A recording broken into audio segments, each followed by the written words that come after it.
Hello, I'm Kristen Oaks-White. Thank you for joining us for This Week in Louisiana Agriculture. Avery Davidson will join us a little later in the show. Grain sorghum has made a big comeback here in Louisiana this year. The colorful crop is an alternate grain that some farmers were hoping would be profitable as prices have fallen for corn and beans. As TWILA's Neil Melancon tells us, this pretty crop is having a pretty tough year in the markets too. If you're driving around Louisiana right now, you may have spotted this crop from the road and wondered what it was. This is grain sorghum, and if you think it's pretty, farmer Fred Collins, who grows it, agrees. I've always liked the color orange, So when it goes from green to yellow to orange to that dark red, it's an attractive crop. There's a lot more of it in Louisiana this year. Grain prices are down, and farmers are looking for ways to pick up every dollar they can, according to LSU Ag Center economist Dr. Michael Delaberto. Sorghum has always been a good rotational crop for our producers in Louisiana.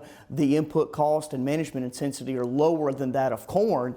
And for the past 3 years, we've seen sorghum acres in the state of Louisiana exceed 25,000 acres. Now, the exception was last year with the heat and the drought-related stress. Collins agrees, saying that the barge basis, or the money farmers can get from Louisiana's advantageous position on the river, made it attractive to grow.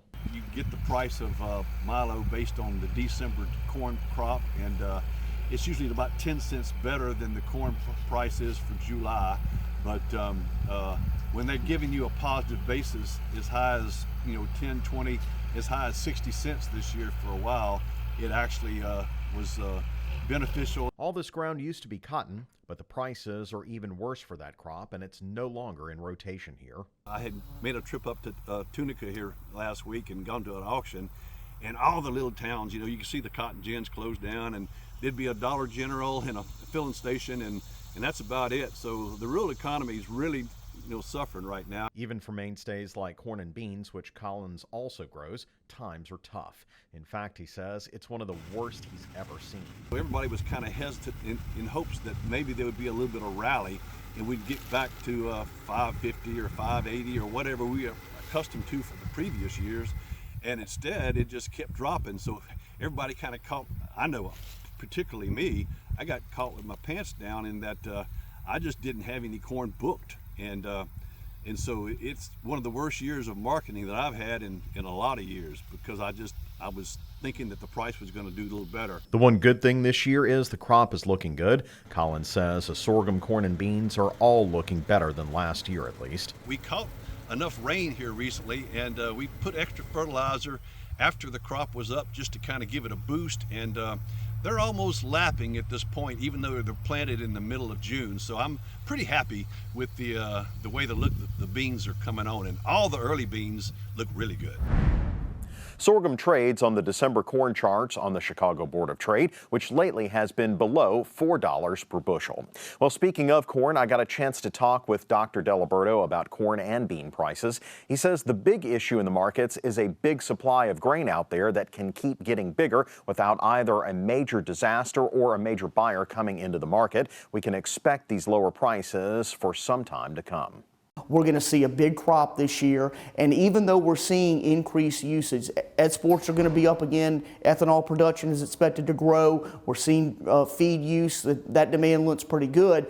We're still expanding that balance sheet. Supply is continuing to outpace demand, so we're going to grow that balance sheet for a second consecutive year, and that's why you're seeing some of this pressure being put into the grain complex. On the soybean side of things, again, national yield bushel per acre of 52 bushels is where USDA's got it.